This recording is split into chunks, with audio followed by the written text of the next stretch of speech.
ലോകമെമ്പാടുമുള്ള എല്ലാ world to world television പ്രേക്ഷകർക്കും വചനപ്രഭയുടെ പുതിയ എപ്പിസോഡിലേക്ക് സ്വാഗതം.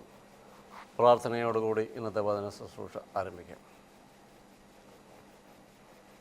സ്നേഹനിധിയായ ഞങ്ങളുടെ വാഴ്ത്തപ്പെട്ട സ്വർഗീയ പിതാവാം ദൈവമേ, അങ്ങയുടെ തിരുസന്നിധിയിലേക്ക് അടിയങ്ങൾ അടുത്തു വരുന്നു. ഈ കാലം കർത്താവെ അവിടുന്ന് ഞങ്ങളോട് കൃത്യമായി സംസാരിച്ച് പരിശുദ്ധാത്മാവെ അങ്ങയുടെ ജീവൻ്റെ വചനങ്ങൾ കേൾക്കുവാനും ഗ്രഹിപ്പാനും തക്കവണ്ണം ഞങ്ങളെ സഹായിക്കണമേ എന്ന് പ്രാർത്ഥിക്കുന്നു. അവിടുത്തെ ജീവൻ്റെ വചനങ്ങൾ ഞങ്ങളുടെ ജീവിതത്തിന് വെളിച്ചം പകരുവാൻ തക്കവണ്ണം അത് മുഖാന്തരമാക്കി തീർക്കണമെന്ന് പ്രാർത്ഥിക്കുന്നു. അടിയനെയും അവിടുത്തെ തിരുസന്നിധിയിൽ താഴ്ത്തി സമർപ്പിക്കുന്നു. പരിശുദ്ധാത്മാവെ അവിടുന്ന് അടിയനോട് കൂടെ ഇരിക്കണമേ എന്ന് പ്രാർത്ഥിക്കുന്നു. അവിടുത്തെ തിരുസാന്നിധ്യത്തിന് പറയിൽ അടിയനെ കാത്തു സൂക്ഷിക്കുകയും പരിപാലിക്കുകയും വഴിനടത്തുകയും ചെയ്യണമെന്ന് യേശുവിൻ്റെ നാമത്തിൽ അപേക്ഷിക്കുന്നു. കൃപയോടെ കേൾക്കണമേ.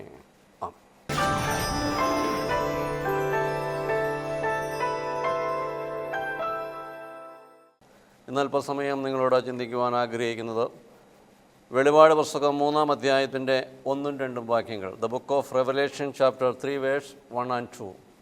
സർദീസിലെ സഭയുടെ ദൂതനെ എഴുതുക.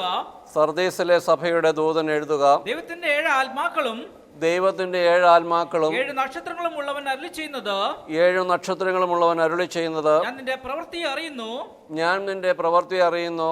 ജീവനുള്ളവൻ എന്ന് നിനക്ക് പേരുണ്ടെങ്കിലും ജീവനുള്ളവൻ എന്ന് നിനക്ക് പേരുണ്ടെങ്കിലും നീ മരിച്ചവനാകുന്നു. ഉണർന്നുകൊള്ളുക. ചാവാറായ ശേഷിപ്പുകളെ ശക്തീകരിക്കുക. ഞാൻ നിന്റെ പ്രവൃത്തി എന്റെ ദൈവത്തിന്റെ സന്നിധിയിൽ പൂർണ്ണതയുള്ളതായി കണ്ടില്ല.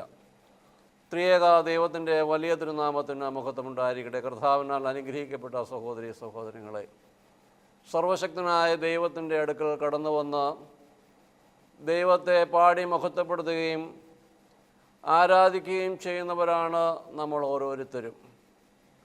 എന്നാൽ നമ്മുടേതായ ബുദ്ധിയിൽ നാം പല കാര്യങ്ങൾ ചെയ്യുമ്പോൾ അത് ദൈവത്തിന് പ്രസാദകരമാണോ എന്ന് പലപ്പോഴും ഞാനും നിങ്ങളും ചിന്തിക്കാറില്ല.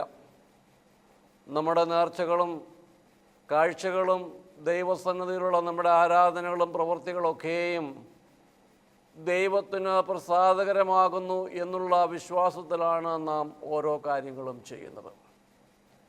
ഇവിടെ സർദീസിലെ സഭയോട് ഉയർത്തെഴുന്നേറ്റ കർത്താവ് പറയുന്ന ഒരു വേദഭാഗമാണ് നാം വായിച്ചു കേട്ടത്. ഞാൻ നിന്റെ പ്രവൃത്തി അറിയുന്നു. ജീവനുള്ളവൻ എന്ന് നിനക്ക് പേരുണ്ടെങ്കിലും നീ മരിച്ചവനാകുന്നു. ഇന്ന് നമ്മളെ സംബന്ധിച്ച് നമ്മളുടെ ഓരോരുത്തരോടും കർത്താവ് പറയുന്ന ഒരു ഭാഗമാണത്. നിനക്ക് ജീവനുണ്ട് എന്ന പേരുണ്ടെങ്കിലും നീ മരിച്ചവനാകുന്നു. അതിന് മുന്നമേ കർത്താവ് പറയുന്നു, ഞാൻ നിന്റെ പ്രവൃത്തി അറിയുന്നു. എൻ്റെയും നിങ്ങളുടെയും പ്രവൃത്തികളെ അല്ലെങ്കിൽ പ്രവർത്തനങ്ങളെ സർവശക്തനായ ദൈവം സസൂക്ഷ്മം നിരീക്ഷിക്കുന്നുണ്ട് എന്ന് പലപ്പോഴും ഞാനും നിങ്ങളും ധരിക്കാറില്ല. നമ്മുടെ ഓരോ പ്രവർത്തനങ്ങളെയും ദൈവം സൂക്ഷ്മതയോടെയാണ് നോക്കിക്കാണുന്നത്. നാം ഇരിക്കുന്നതും എഴുന്നേൽക്കുന്നതും നമ്മുടെ ഹൃദയത്തിൻ്റെ നിരൂപണങ്ങളൊക്കെയും സ്വർഗത്തിലെ ദൈവം നിരീക്ഷിക്കുന്നുവെന്ന് പലപ്പോഴും ഞാനും നിങ്ങളും ചിന്തിക്കാറില്ല. ദൈവസന്നിധിയിൽ കടന്നു വന്ന് ആരാധിക്കുന്നുണ്ട്. നമുക്ക് നാമമാത്രമായ ആരാധനകൾ നമ്മൾ ഉണ്ടാകാറുണ്ട്. സമൂഹത്തിൻ്റെ മധ്യത്തിൽ നമുക്ക് സ്ഥാനമാനങ്ങളുണ്ട്. ഭക്തരാണെന്നുള്ള ഒരു ലേബൽ ഒരുപക്ഷെ എനിക്കും നിങ്ങൾക്കും ഉണ്ടാകാം. പക്ഷേ ദൈവത്തിൻ്റെ തിരുസന്നിധിയിലേക്ക് നോക്കുമ്പോൾ അല്ലെങ്കിൽ ദൈവത്തിൻ്റെ ദൃഷ്ടിയിൽ നോക്കുമ്പോൾ നമ്മുടെ ഓരോ പ്രവൃത്തികളെയും ദൈവം സസൂക്ഷ്മം നിരീക്ഷിക്കുന്നു. അതുകൊണ്ട് ദൈവം പറയുകയാണ്, ജീവനുള്ളവനെന്ന് നിനക്ക് പേരുണ്ടെങ്കിലും നീ മരിച്ചവനാകുന്നു. അപ്പോൾ ദൈവം നമ്മുടെ പ്രവൃത്തികളെ നിരീക്ഷിക്കുന്നെന്ന് പറയുമ്പോൾ ദൈവസന്നിധിയിലേക്ക് കടന്നു വരുമ്പോൾ മാത്രമല്ല, നമ്മുടേതായ എല്ലാ പ്രവർത്തനങ്ങളിലും സഞ്ചാരവേളകളിലും ഔദ്യോഗിക ജീവിതത്തിലും നാം ഇടപെടുന്ന വ്യക്തികളുടെ ഇടയിലൊക്കെയും ദൈവം നമ്മെ പൂർണ്ണമായും നിരീക്ഷിക്കുന്നുണ്ട്. അപ്പോസ്തല പ്രവൃത്തികൾ 10-ാം അധ്യായത്തിൻ്റെ 2-ാം വാക്യത്തിൽ നമുക്കവിടെ ഒരു വ്യക്തിയെ കാണാം. ദൈവം അവൻ്റെ പ്രവൃത്തിയെ സസൂക്ഷ്മം നിരീക്ഷിക്കുന്നുവെന്ന് നമുക്ക് മനസ്സിലാകുവാൻ കഴിയുന്ന ഒരു വേദഭാഗമാണത്. അപ്പോസ്തല പ്രവൃത്തികൾ 10-ാം അധ്യായത്തിന്റെ 1-2 വാക്യങ്ങൾ നമുക്ക് കാണുവാൻ കഴിയും. കൈസരിയിൽ ഇത്താലിയ എന്ന സൈനിക വിഭാഗത്തിൽ കൊർന്നല്യോസ് എന്ന് പേരുള്ള ഒരു ശതാധിപൻ ഉണ്ടായിരുന്നു. അവനും അവന്റെ എല്ലാ കുടുംബാംഗങ്ങളും ഭക്തിയും ദൈവഭയവും ഉള്ളവരായിരുന്നു. അവൻ ജനത്തിന് ധാരാളം ധർമ്മം കൊടുക്കുകയും എപ്പോഴും ദൈവത്തോട് പ്രാർത്ഥിക്കുകയും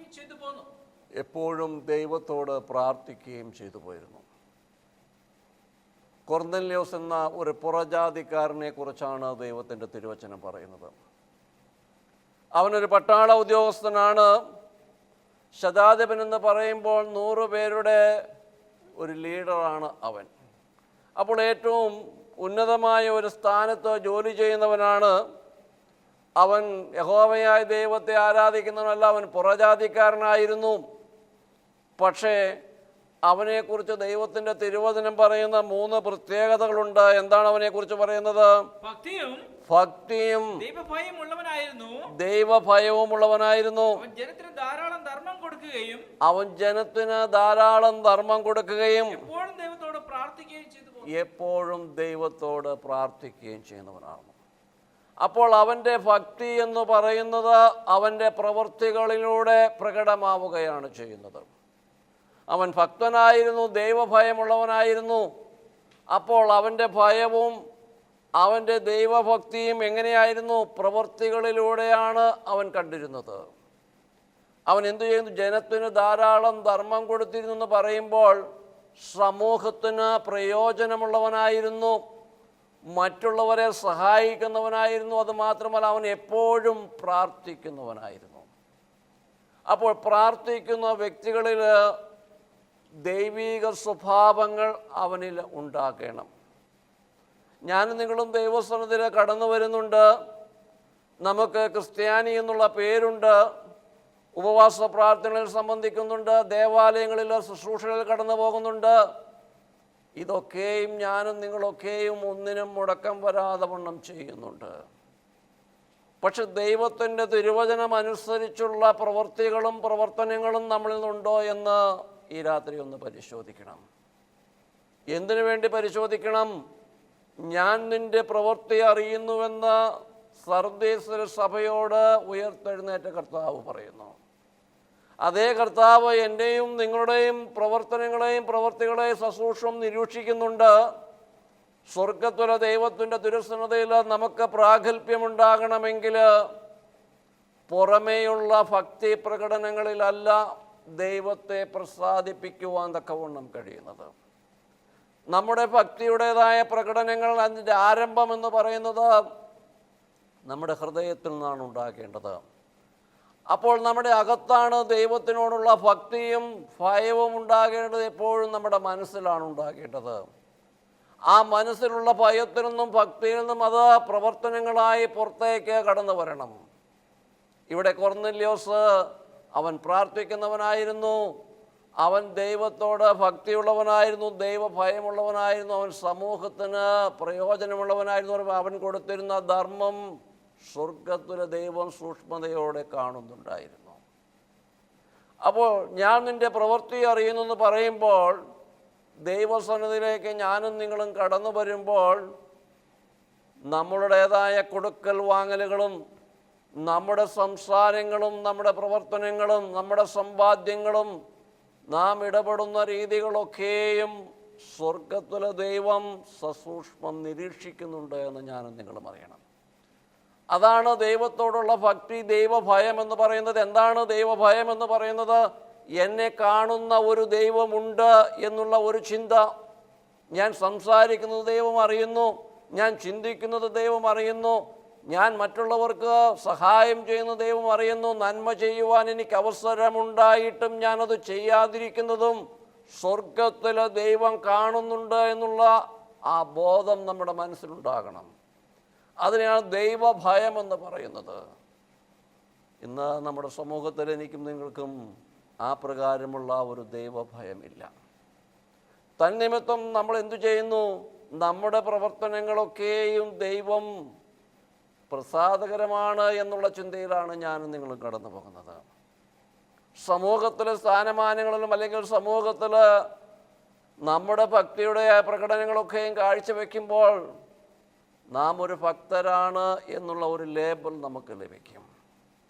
ആ ലേബലിൽ ഞാനും നിങ്ങളും സന്തോഷവാന്മാരായിട്ട് കടന്നു പോവുകയാണ്.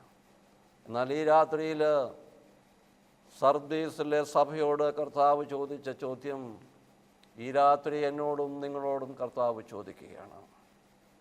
ഞാൻ നിൻ്റെ പ്രവൃത്തി അറിയുന്നു. ജീവനുള്ളവനെന്ന് നിനക്ക് പേരുണ്ടെങ്കിലും നീ മരിച്ചവനാകുന്നു. അപ്പോൾ ജീവനുണ്ടെന്ന് നിനക്ക് പേരുണ്ട്, പക്ഷേ നീ മരിച്ചവനാകുന്നെന്ന് പറയുമ്പോൾ ജീവൻ്റേതായ പ്രവൃത്തികൾ നിന്നിൽ നിന്ന് കാണുന്നില്ല.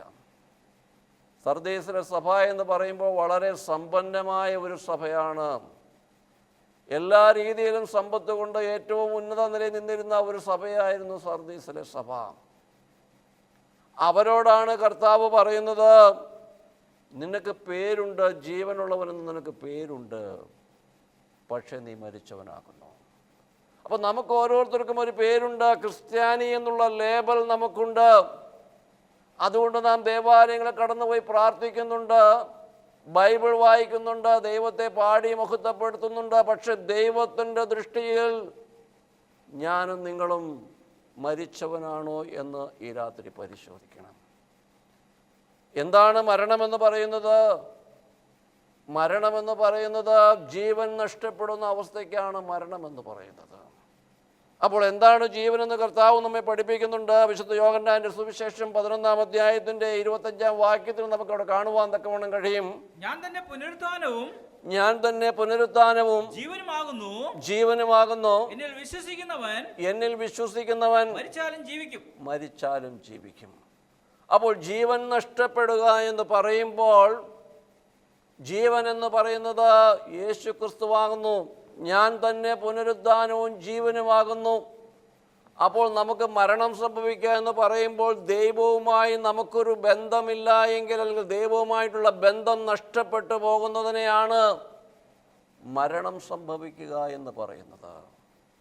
അപ്പോൾ പാപം നിമിത്തം ഞാനും നിങ്ങളും ദൈവത്തിൽ നിന്ന് അകന്നു പോകുന്നു, ദൈവവുമായിട്ടുള്ള ബന്ധം നഷ്ടപ്പെടുന്നു. തന്നിമിത്തം നമുക്ക് എന്തു സംഭവിക്കുന്നു? മരണം സംഭവിക്കുന്നു. അപ്പോൾ ഈ രാത്രി ഞാനും നിങ്ങളും അങ്ങനെ മരിച്ചവനാണോ? ദൈവവുമായിട്ടൊരു ബന്ധം നമുക്കുണ്ടോ? പരിശുദ്ധാത്മാവുമായിട്ടുള്ള ബന്ധത്തിലും പരിശുദ്ധാത്മാവിൻ്റെ നിയന്ത്രണത്തിലും പരിശുദ്ധാത്മാവിൻ്റെ ശബ്ദം കേട്ടുകൊണ്ടുമാണോ ഞാനും നിങ്ങളും യാത്ര ചെയ്യുന്നത് എന്ന് പരിശോധിക്കണം. ഇല്ല എങ്കിൽ കർത്താവിൻ്റെ ദൃഷ്ടിയിൽ ഞാനും നിങ്ങളും മരിച്ചവരാകുന്നു. മരിച്ചവനെന്ന് പറയുമ്പോൾ അവന് ജീവൻ്റേതായ പ്രവൃത്തികളില്ല. നമ്മുടെ മനസ്സിലെ സങ്കല്പം മരണമെന്ന് പറയുന്നത് നാം മനസ്സിൽ ചിന്തിക്കുന്ന മരണത്തെക്കുറിച്ചല്ല ഇവിടെ ദൈവത്തിൻ്റെ തിരുവചനം പറയുന്നത്.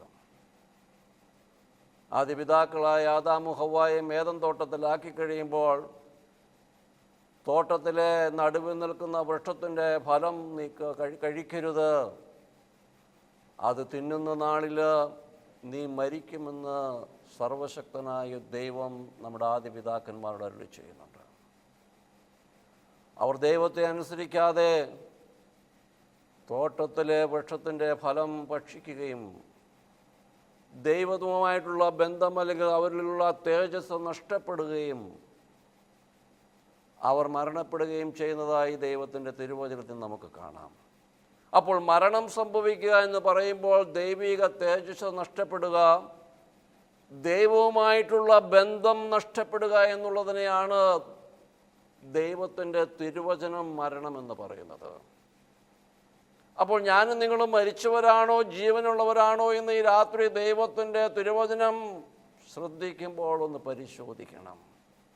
ഈ വചനത്തിൻ്റെ അടിസ്ഥാനത്തിൽ നമുക്ക് ജീവനുണ്ടോ എന്നൊന്ന് പരിശോധിക്കണം. ലോകത്തിൻ്റെ ദൃഷ്ടിയിൽ നോക്കുമ്പോൾ ഞാനും നിങ്ങളൊക്കെയും ജീവനുള്ളവരാണ്. ദേവാലയങ്ങളിൽ പോകുന്നുണ്ട്, പ്രാർത്ഥിക്കുന്നുണ്ട്, സമ്പത്തുണ്ടാക്കുന്നുണ്ട്, നമുക്ക് ഈ ഭൂമിയിൽ ധാരാളം സ്ഥാനമാനങ്ങൾ ലഭിക്കുന്നുണ്ട്. അതുകൊണ്ടൊക്കെയും ദൈവം നമ്മുടെ കൂടെയുണ്ട് എന്ന് വിശ്വസിച്ചുകൊണ്ടാണ് ഞാനും നിങ്ങളും പോകുന്നത്. അങ്ങനെ ഉണ്ടായിരുന്ന ഒരു സഭയോടാണ് കർത്താവ് പറയുന്നത്, നീ മരിച്ചവനാകുന്നു എന്ന് പറയുന്നത്.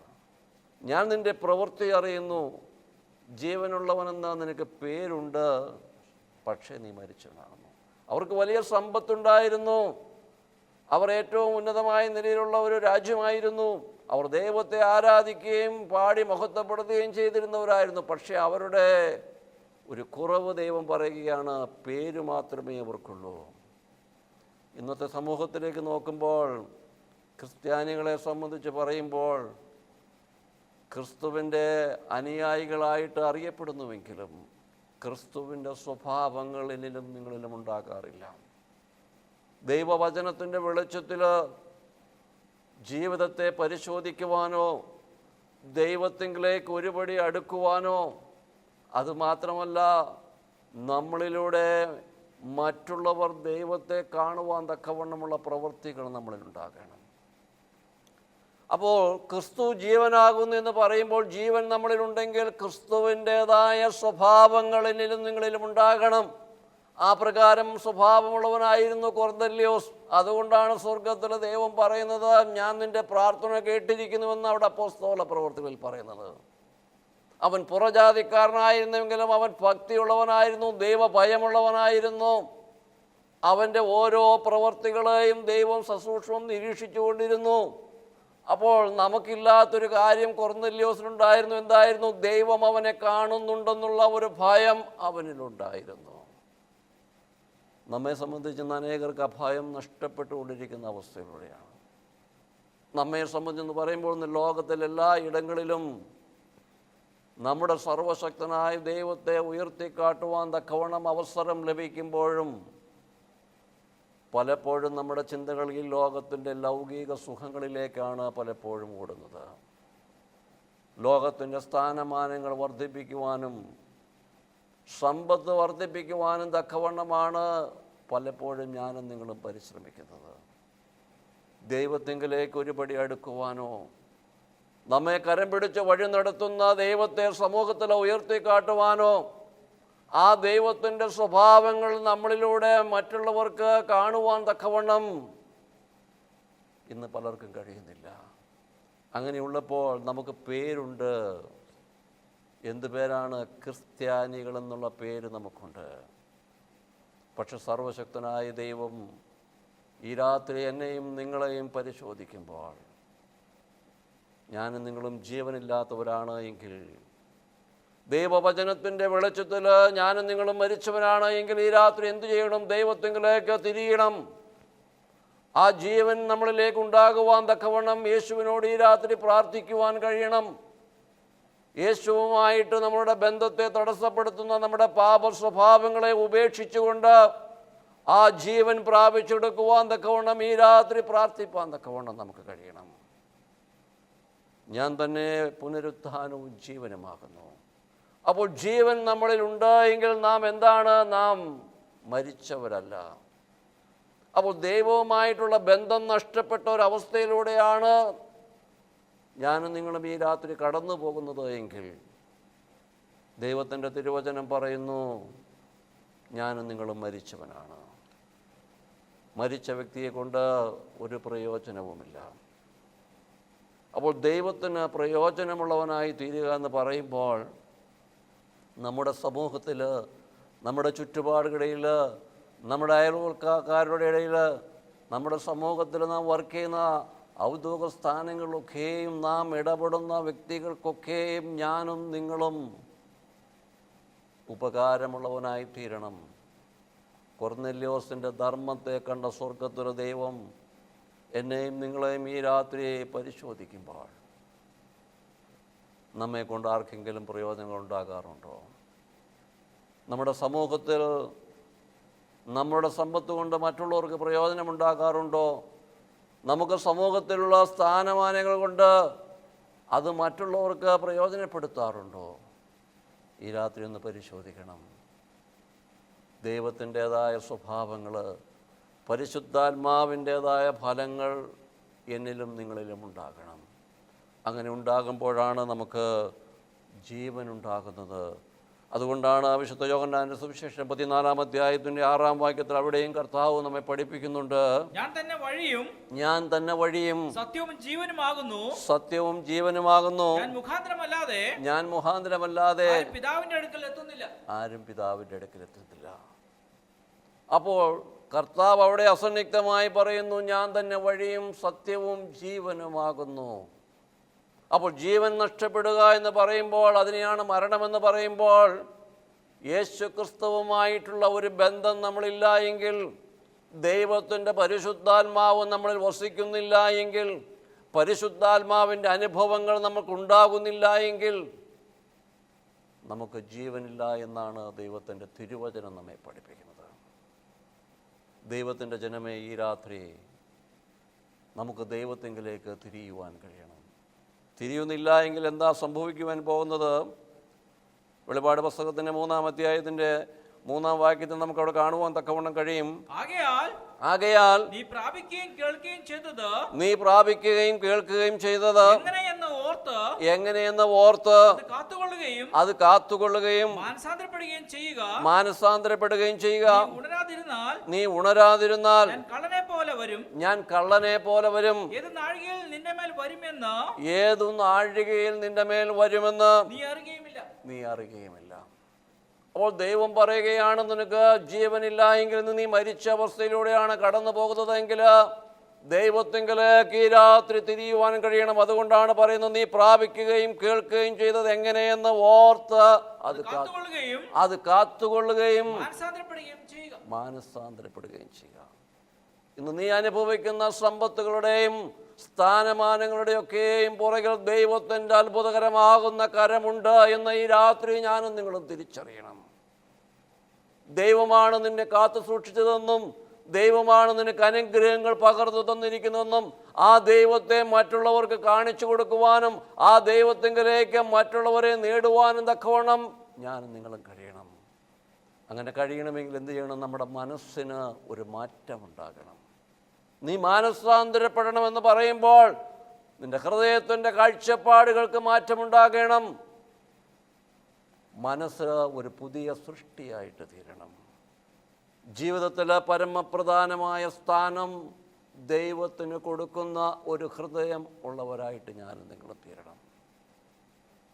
ദൈവത്തോടുള്ള ഭക്തി ഉണ്ടാവുക എന്ന് പറയുമ്പോൾ ദൈവമാണ് എന്നെ കരം പിടിച്ച് ഓരോ നിമിഷവും നടത്തുന്നത് എന്നുള്ള ഒരു ചിന്ത നമ്മുടെ ഹൃദയത്തിലുണ്ടാകണം. നീ അങ്ങനെ ചെയ്യാതിരുന്നു കഴിഞ്ഞാൽ എന്താണ് നിനക്ക് സംഭവിക്കുവാൻ പോകുന്നത്? നീ ഉണരാതിരുന്നാൽ ഞാൻ കള്ളനെ പോലെ വരും. ഏത് നാഴികയിൽ ഞാൻ നിന്റെ മേൽ വരുമെന്ന് നീ അറിയുകയുമില്ല. അത് നിനക്കറിയാത്ത കാര്യമാണ്. അതുകൊണ്ട് നീ ഇന്ന് ഉറങ്ങുന്ന അവസ്ഥയിലാകണമെങ്കിൽ എന്തു ചെയ്യണം? നീ എഴുന്നേൽക്കണം. ഈ രാത്രി ദൈവത്തിനു വേണ്ടി എഴുന്നേൽക്കണം. ഈ രാത്രി ദൈവത്തിൻ്റെ തിരുവചനം ഈ രാത്രി കേൾക്കുമ്പോൾ മരിച്ച അവസ്ഥയിലൂടെയാണ് കടന്നു പോകുന്നതെങ്കിൽ, ഉറങ്ങുന്ന അവസ്ഥയിലൂടെയാണ് കടന്നു പോകുന്നതെങ്കിൽ ഈ രാത്രി ദൈവത്തിനു വേണ്ടി എഴുന്നേൽക്കുവാൻ തക്കവണ്ണം കഴിയണം. എഴുന്നേൽക്കാതിരുന്നു കഴിഞ്ഞാൽ ദൈവം പറയുന്നു, ഞാൻ കള്ളനെ പോലെ നിന്നെ സന്ദർശിക്കുന്ന ഒരു ദിവസമുണ്ടാകും. അതേത് നാഴികയിലെന്ന് ആരും തിരിച്ചറിയുന്നില്ല. അപ്പോൾ നാളെ നമുക്ക് ഈ അവസരം ദൈവത്തിൻ്റെ വചനം കേൾക്കുവാൻ കഴിയുമോയെന്ന് നമുക്കറിയില്ല. കാരണം ജീവൻ്റെ ഉടയവൻ ദൈവമാണ്. അതുകൊണ്ട് ഈ രാത്രി ദൈവം ഒരു അവസരം എനിക്കും നിങ്ങൾക്കും തരുമ്പോൾ മാനസാന്തരപ്പെടുവാൻ തക്കവണ്ണം, ദൈവത്തിങ്കിലേക്ക് തിരിയുവാൻ തക്കവണ്ണം, ജീവനുള്ളവനായി തീരുവാൻ തക്കവണ്ണം, ജീവൻ്റെ പ്രവൃത്തികൾ നമ്മളിൽ ഉണ്ടാകുവാൻ തക്കവണ്ണം ഈ രാത്രി ദൈവത്തിനോട് നിലവിളിക്കണം. ദൈവം എവിടെ നിന്നാണ് കോരിയെടുത്തതെന്ന് നമുക്ക് ഓർമ്മയുള്ളവരായി തീരണം. ഈ ഓർമ്മയുള്ളവർക്ക് മാത്രമേ ദൈവത്തെ ഹൃദയത്തിൽ നിന്ന് സ്തുതിക്കുവാൻ കഴിയുള്ളൂ. സ്വന്തം കഴിവിലും സ്വന്തം ബുദ്ധിയിലും ചിന്തിക്കുന്നവൻ ഒരിക്കലും ദൈവത്തെ മഹത്വപ്പെടുത്തുവാൻ കഴിയുകയില്ല. അവൻ എപ്പോഴും അവൻ്റെ കഴിവിലാണ് അവൻ ആശ്രയിക്കുന്നത്, അവൻ്റെ സമ്പത്തിലാണ് ആശ്രയിക്കുന്നത്. പണം കൊണ്ട് പല കാര്യങ്ങളും നേടിയെടുക്കാമെന്നുള്ള ചിന്തയിലൂടെയാണ് ഇന്ന് സമൂഹത്തിൽ അനേകർ പോകുന്നത്. പണം സമ്പാദിക്കുവാൻ തക്കവണ്ണം മൃഗങ്ങളെ കൊല്ലുന്നത് പോലെ മനുഷ്യരെ കൊല്ലുന്നതാണ് ഇന്ന് സമൂഹത്തിൽ കാണുവാൻ തക്കവണ്ണം കഴിയുന്നത്. ക്രിസ്തീയ സഭ ഓരോ രാജ്യങ്ങളിലും നമ്മുടെ രാജ്യങ്ങളിലും സൂക്ഷിച്ച് വരുന്നതിൻ്റെ കാരണം എന്താണ്?